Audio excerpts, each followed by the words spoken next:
Satu orang tewas dan seorang lainnya luka berat dalam bentrokan antara warga dan polisi yang pecah di Kabupaten Seruyan, Kalimantan Tengah. Korban tewas diduga terkena tembakan saat warga kembali menuntut PT Hamparan Masawit Bangun Persada 1 segera menyediakan kebun plasma.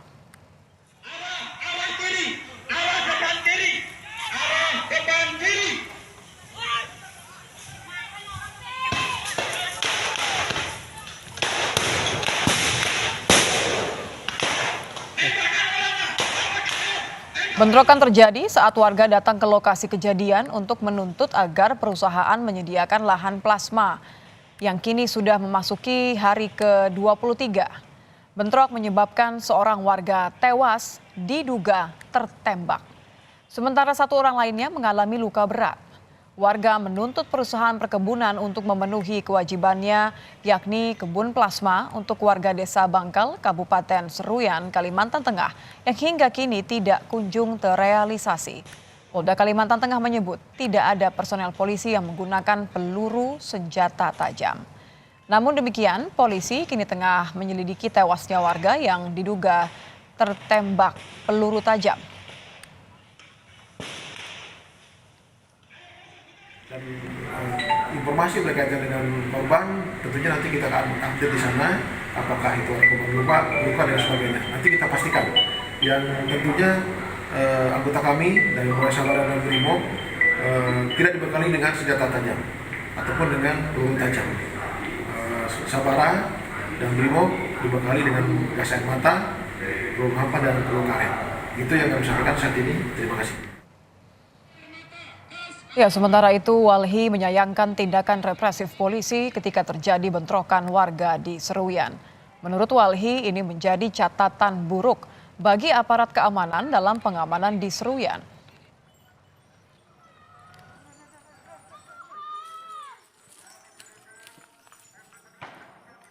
Setidaknya ada 3 orang yang terkena tembakan, di mana 1 orang dipastikan meninggal dunia di lokasi.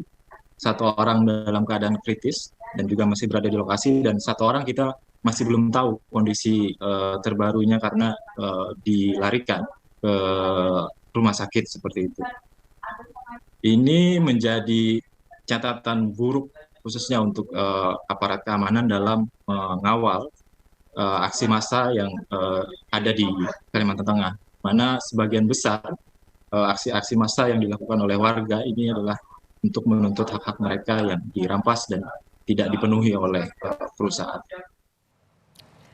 Ya, lalu seperti apa penanganan terkini di lokasi bentrokan di Seruyan, Kalimantan Tengah? Kita sudah terhubung dengan Kabid Humas Polda Kalimantan Tengah, Kombes Erlan Munaji melalui sambungan telepon. Selamat malam, Pak Erlan.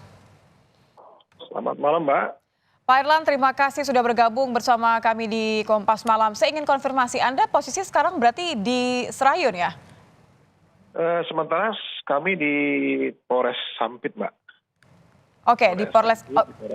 Seperti apa kalau Assalamualaikum. kondisi terkini di Seruyan? Kita kan lihat ini ada videonya, tapi saya ingin tahu seperti apa kondisinya saat ini, Pak. Boleh dijelaskan?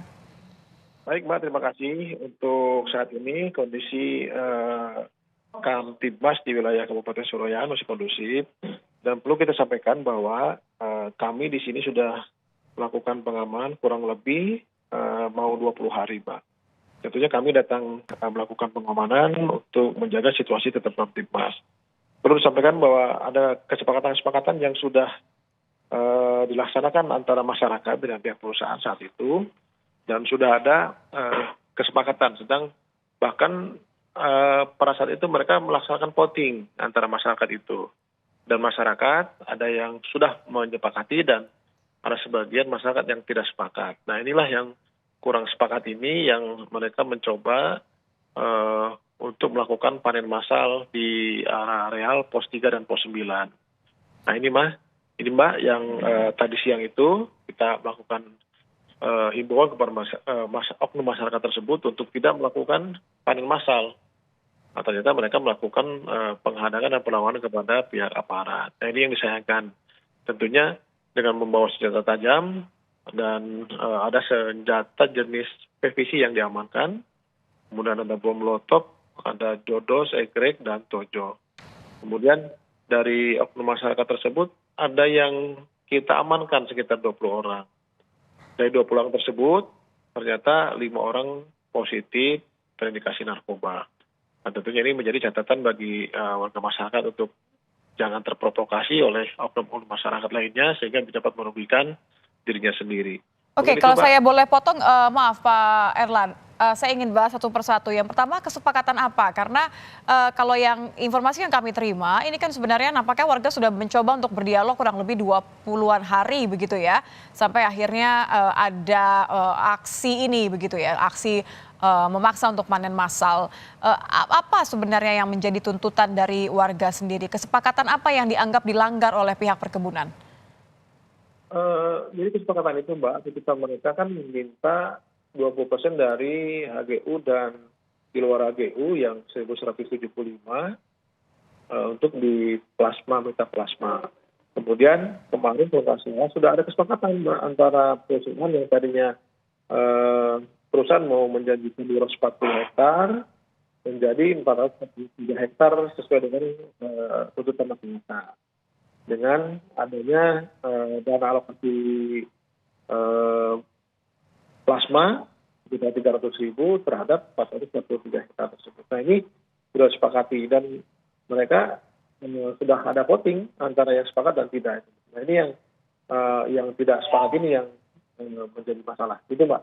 Oke, jadi memang ada hal yang harus diselidiki lebih lanjut ya Pak ya. Yang pertanyaan berikutnya adalah protap pengamanannya seperti apa hingga kemudian muncul dugaan ada warga yang tewas karena diduga tertembak oleh peluru polisi. Untuk pengamanan kami sudah seoptimal mungkin, Mbak. Sudah melakukan tahapan-tahapan dari mulai kehadiran kita di situ, kemudian sudah melakukan himbauan-himbauan secara lisan kan. Terutama mereka menggunakan senjata tajam ini yang dikhawatirkan bisa Mbak, kepada keamanan kita juga kan, tidak mengganggu keamanan kita. Tentunya dengan tahapan-tahapan dari mulai penembakan gas air mata, kemudian peluru hampa dan lain sebagainya. Dan kami sampaikan bahwa dari hasil pengecekan tadi bahwa untuk personil tidak dilengkapi dengan peluru tajam. Tapi hanya?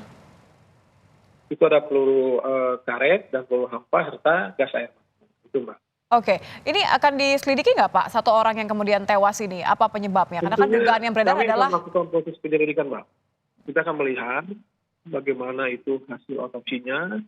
Kita bisa lihat dari senjatanya dari siapa, kemudian bagaimana baju pelurunya, kita akan lihat. Walaupun nanti ada oknum yang sengaja melakukan kegiatan tersebut atau penembakan, tentunya Polri berkomitmen untuk melakukan proses penindakan kepada personel tersebut. Gitu, Mbak. Oke, jadi kalau ada oknum yang kemudian memang melanggar begitu ya, melepaskan peluru tajam, ini akan ditindak begitu ya Pak ya, karena menyebabkan satu orang meninggal. Itu komitmen kepada pimpinan Polri juga berkomitmen apabila ada anggota yang melakukan pelanggaran di lapangan, tidak sampai pasti kita melakukan penindakan. Itu, Mbak. Baik, terima kasih sudah bergabung bersama kami di Kompas Malam, Kabid Humas Polda Kalimantan Tengah, Kombes Erlan Munaji. Selamat malam Pak Erlan.